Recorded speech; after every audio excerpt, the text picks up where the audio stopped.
The precise moment when Thiron's exoskeletal plates began darkening from charcoal to near black was exactly 4 minutes and 18 seconds into Stroud's presentation, and nobody else in the interspecies military Academy's main briefing hall had noticed yet, because the human was still smiling. That disarming, handsome smile while describing something that should not have resulted in a smile.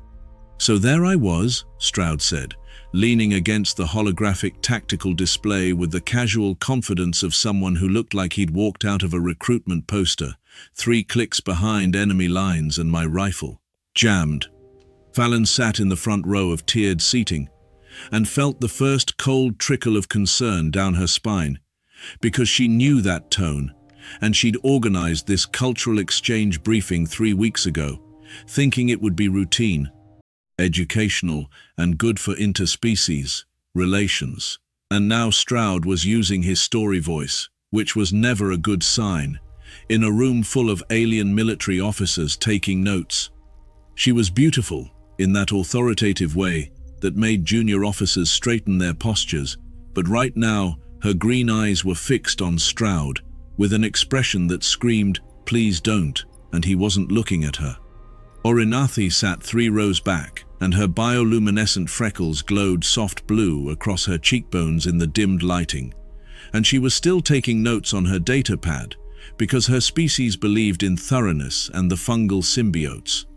Running through her nervous system were excellent at retaining tactical information, and nothing Stroud had said so far seemed alarming to her willowy frame, though that was about to change. Velithre occupied a seat near the back, because her oceanic instincts preferred positions with clear sightlines to exits, and her glossy skin reflected the holographic display's light, like water catching sunshine, and her large, reflective eyes with their horizontal pupils tracked Stroud's movements with the precision her species was known for, and her fine tendril hair moved slightly, as if responding to currents nobody else could feel. Thiron stood rather than sat, because Thiron hunters didn't trust furniture, not designed for exoskeletal plating, and his bright gold eyes with their vertical pupils had been watching Stroud with professional interest for the past 20 minutes, as the human covered basic tactical doctrine. But now those pupils were narrowing to razor slits, because Stroud had just said his rifle jammed behind enemy lines and was still smiling about it. "Jammed how?" Thiron said, and his voice came out flat, and his thin mouth barely moved, and the decorative fracture patterns in his shoulder plating caught the light. "Dirt in the chamber," Stroud said cheerfully, like he was discussing weather, and his square jaw, and that small scar through his left eyebrow, gave him a roguish quality that 3 species of aliens were about to stop finding. "Charming. Happens in desert ops, and we were in a dust storm situation, so basically the weapon was a fancy club at that point." A Fallon's hand moved to adjust her glasses, which she did when stressed, and her auburn hair was still perfectly arranged in its professional updo, but she was calculating how quickly she could end this briefing and get Stroud out of the calm room before he said something that required formal apologies to 3 different homeworlds. "You retreated," Orinathi said, and it wasn't a question, because retreat was the logical option, and her pale skin, with its faint branching vein patterns, seemed to glow slightly more as her symbiotes processed the tactical scenario, and her large, luminous eyes blinked slowly. "Nah," Stroud said, and he pushed off from the holographic display and started pacing, and he moved with that athletic grace that came from years of military conditioning, and his uniform fit him perfectly, and he was objectively handsome in that classical rugged way, and also completely oblivious to the fact that Thiron's mandible plates had just clicked softly behind his thin lips, which was the Thiron equivalent of a stress response. "You were behind enemy lines with a non-functional primary weapon," Velithre said, and her voice had that too-controlled quality her species used when trying to understand surface world logic, and her tendril hair had gone very still, and her gill lines along her graceful neck flared slightly as her breathing changed. "Retreat would preserve combat effectiveness for future engagements." Sure, but there were only 6 hostiles between me and the objective, Stroud said, and he said it. Like 6 was a small number, and he was counting on his fingers with his 2 very human hands that had done something with those 6. Hostiles, and nobody wanted to ask what yet, but they were going to. And I had a knife. The temperature in the briefing hall seemed to drop 5 degrees. Fallon closed her eyes briefly, and her beauty mark near the corner of her mouth twitched, and she thought about her career and how this briefing was supposed to showcase human tactical doctrine as innovative and adaptable, and instead, Stroud was about to showcase human tactical doctrine as certifiably insane.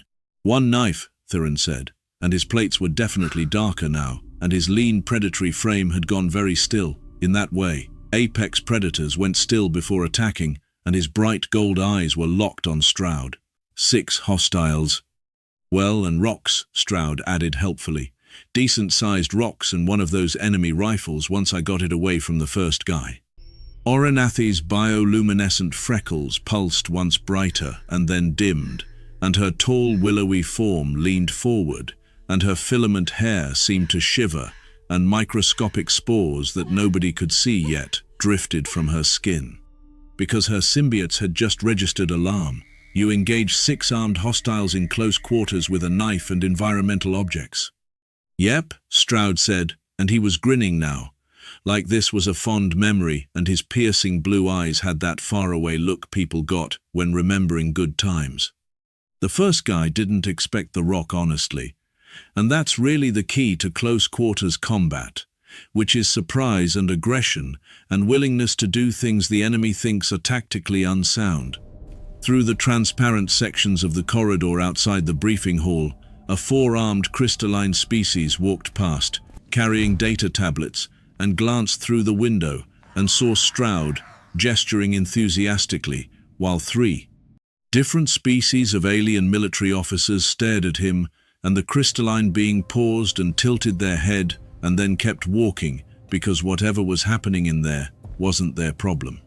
"Things that are tactically unsound," Velithre repeated, and her reflective eyes caught the light, and her smooth, glossy skin had lost some of its water-like sheen, and her horizontal pupils had dilated slightly. "You are describing actions that are tactically unsound, as if they are doctrine."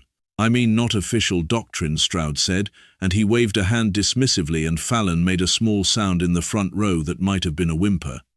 "But we called it adaptive engagement protocol, which sounds better than making it up as you go."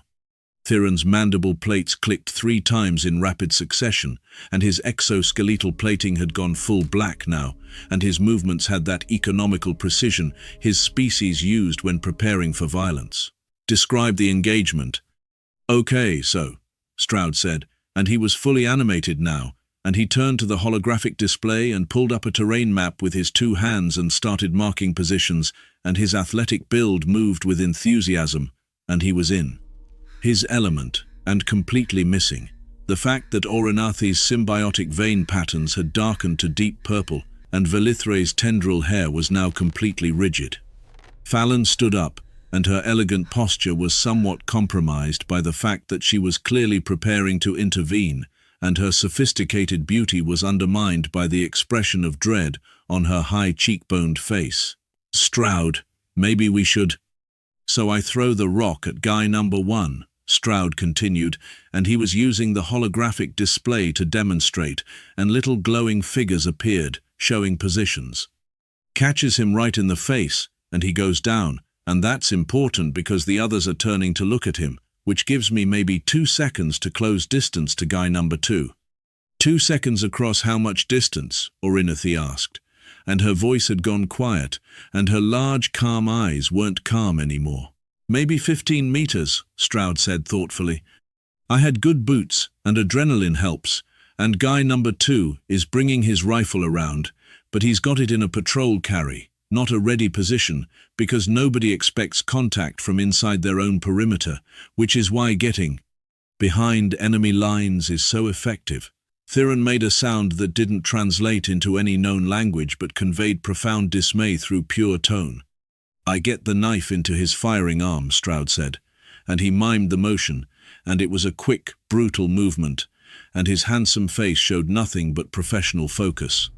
He drops the rifle and I catch it one-handed, and now I have a rifle, and guy number 3 is shouting, and guys 4 through 6 are spreading out, and this is actually the dangerous part. This is the dangerous part, Velithre said, and it wasn't a question, and her glossy skin had gone almost matte, and her reflective eyes were very wide. Yeah, because now they know I'm there, Stroud explained patiently like he was teaching basic mathematics. Element of surprise is gone, so it becomes a question of speed and aggression and the fact that I'm willing to do things they won't expect, which brings us back to the rock. There is another rock, Orinathi said faintly, and her bioluminescent freckles were pulsing in an arrhythmic pattern that indicated severe stress, and her willowy frame had gone very still. Always more rocks in a desert, Stroud said cheerfully. So I throw guy number 2 at guy number 3. Silence filled the briefing hall like water filling a drowning chamber. Thiran's vertical pupils had narrowed to slits so thin they were almost invisible, and his angular ridged nose flared, and his thin mouth opened slightly, showing the edge of his mandible plates, and his voice came out very carefully. You threw a person. Well, he was already off balance from the knife wound, Stroud said reasonably, and his square jaw and that scar through his eyebrow made him look rakish, even while describing something that violated several conventions of warfare. And guy number 3 wasn't expecting a whole body to hit him, so they both go down, and now it's 3-on-1, and I have a rifle.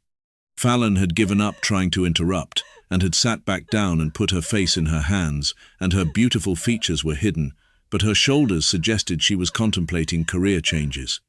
You shot them, Velithre said hopefully, and her controlled movements had become slightly less controlled, and one hand gripped the edge of her seat, and her narrow nose, with its thin breathing slits, was pulling in air faster.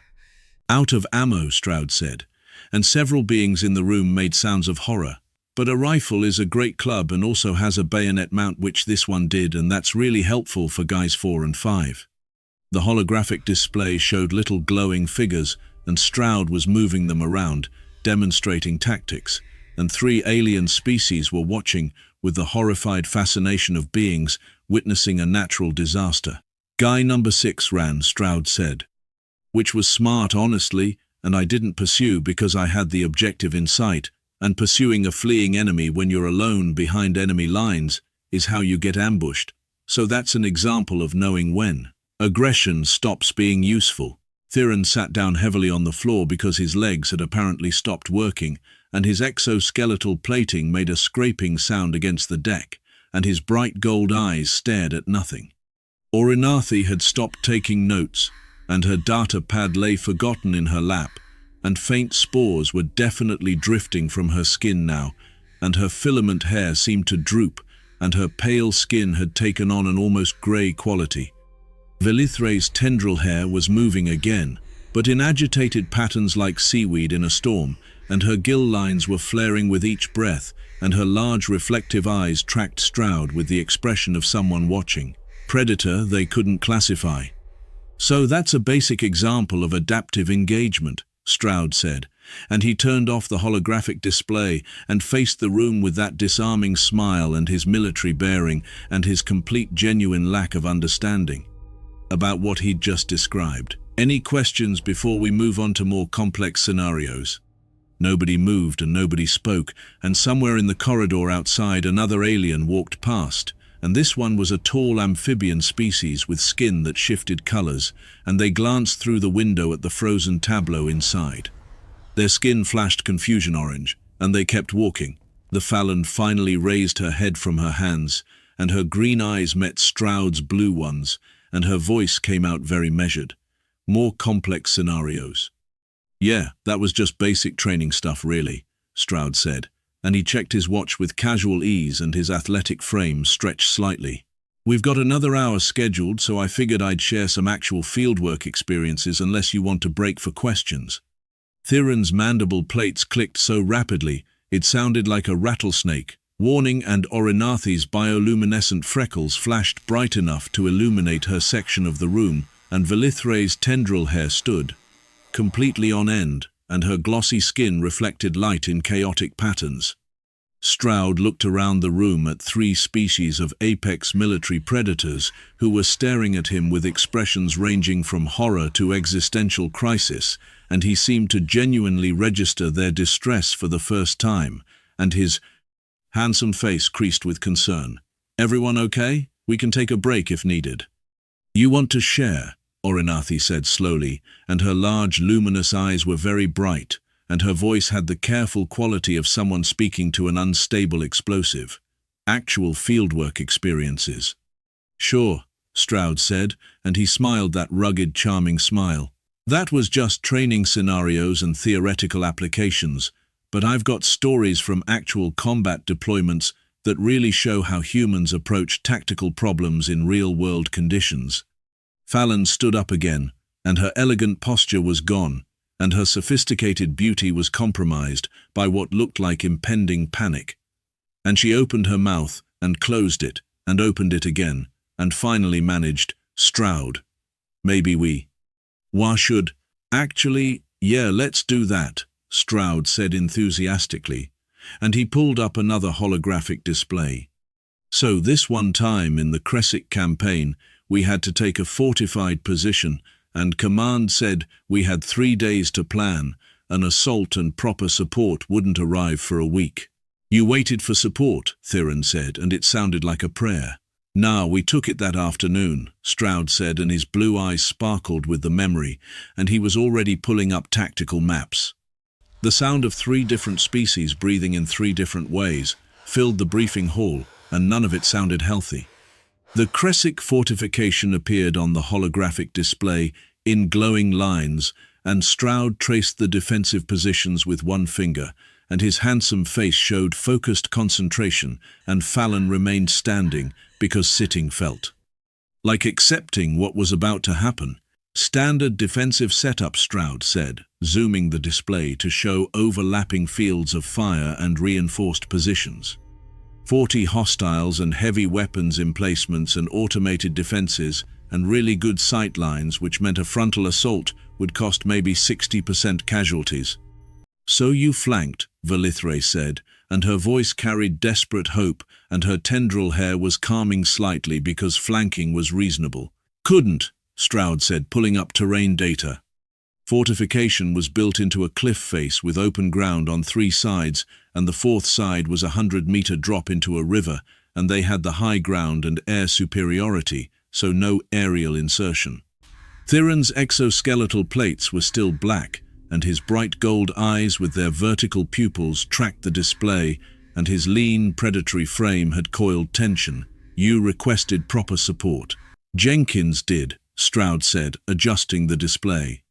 "He was our CO and very by the book, and requested orbital support and heavy armor and siege equipment, and Command said 3 weeks minimum, which was a problem because civilians were getting hit by raids, and every hour we waited meant more casualties."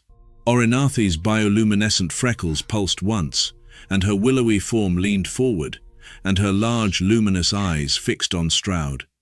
"So you developed an alternative plan?" "I noticed their wastewater system had an external vent that emptied into the river." Stroud continued, zooming the display. "Just barely big enough for a person." Orinathi made a sound like wind through dead trees, and her pale skin with its branching vein patterns went grey, and microscopic spores drifted from her, and her filament hair trembled. "No." "So I left Jenkins a note, and went down to the river, and climbed the cliff, and removed the vent grate with a small demo charge," Stroud said like this was obvious, "then crawled through 40 meters of pipe." "You infiltrated through sewage," Fallon said, and her voice was hollow, and her sophisticated beauty was gone, replaced by shuttle crash horror, alone and unauthorized. "It smelled bad, and there were rats," Stroud added cheerfully. "Big ones that ran over my back during the crawl, but I made it to a maintenance room and there was one guy having a smoke break, so I neutralized him and took his uniform and access card." Theron put his face in his hands, and his exoskeletal plating scraped, and his bright gold eyes closed, and his thin mouth moved silently. "Then I walked through the fortification whistling because that looks casual," Stroud said, pulling up internal schematics. "Past maybe 15 people, and nobody questioned it because if you're inside, you must belong there, and I made it to the command center." Velithre's tendril hair went completely rigid, and her reflective eyes went very wide, and her horizontal pupils dilated, and her gill lines flared. "And then you extracted." "Command center had 3 guards and biometric locks," Stroud explained. "So I hid in a supply closet for 2 hours until shift change and followed the new guards in while carrying a box of supplies." Fallon's mouth opened and no sound came out, and her green eyes were glassy and her elegant hands gripped the armrests. "Got inside and set demo charges on main power conduits and communications and weapons systems," Stroud continued, and his blue eyes sparkled. "Used all my remaining explosives, maybe 3 kilos on a 30-second timer, then walked out with the empty box." "You were inside with 3 kilos of explosives on a timer," Thirin said from behind his hands, and his exoskeletal plating made stress sounds. "Had 30 seconds, Stroud said reasonably. "Headed for the exit, and was almost out when someone found the unconscious maintenance guy, and alarms started. So everyone ran to defensive positions, thinking attack was coming from outside, and I ran for the exit because I had maybe 15 seconds and came out the main gate right as explosions started and dove off the wall into the river." Silence filled the briefing hall, and outside in the corridor, a floating jellyfish-like being drifted past and paused to look inside, and saw 3 species in shock, while a handsome human smiled, and the jellyfish flashed confusion and drifted away. "Current carried me downstream, and I made it back 4 hours later," Stroud said, grinning. "Command center was gone, and power out, and communications down. So Jenkins launched assault next morning with minimal resistance, and we took the position with 8% casualties, and command gave me a medal." "They gave you a medal," Fallon said faintly, "for unauthorized infiltration through sewage." "Valor in combat," Stroud confirmed. "Jenkins was mad, but also the fortification was taken, so he couldn't court-martial me, and honestly I think he was impressed." Thirin walked to the wall and pressed his forehead against it, and his exoskeletal plates scraped the surface, and his shoulders shook. "Impressed? So that's human tactical flexibility in real combat," Stroud said enthusiastically. "We still have 20 minutes for questions, or I can share more examples." Velithre stood slowly, and her glossy skin looked like paper, and her reflective eyes stared at Stroud, and her voice came out mechanical. "Your species wins wars because you are individually insane." "I wouldn't say insane," Stroud said thoughtfully, and his square jaw worked. "More like creatively aggressive." "No," Thiran said, turning from the wall, and his bright gold eyes were clear, and his lean frame straightened.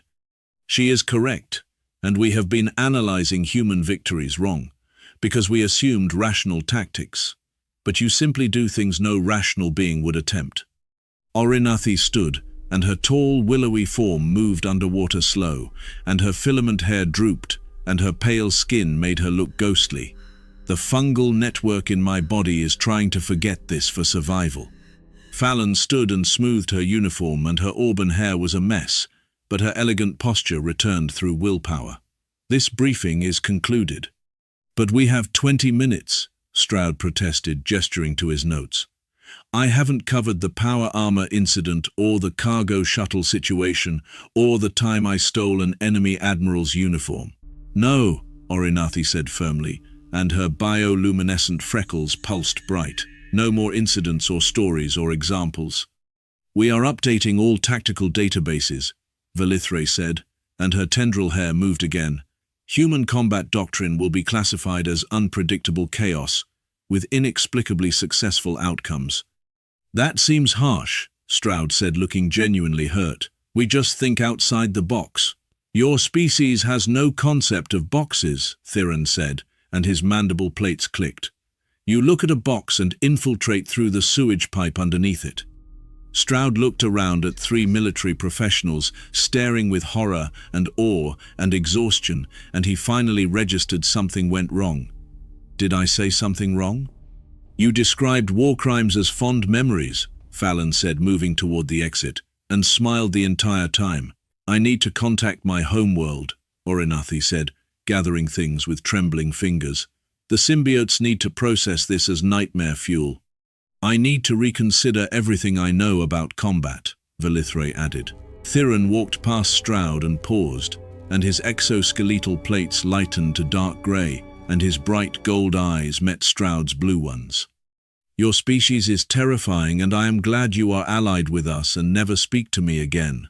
He left, and Orinathi followed, and Velithre paused at the door, looking back. Do all humans fight like you? Pretty much, Stroud said. Some are more creative. Velithre made a sound between a laugh and sob and left.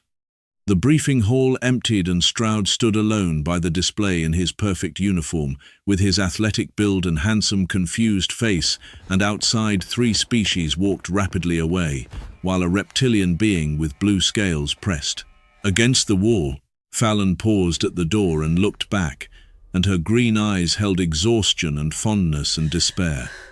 Stroud, next time I arrange cultural exchange, remind me to brief you on what not to say. I thought it went well, Stroud said, and he meant it.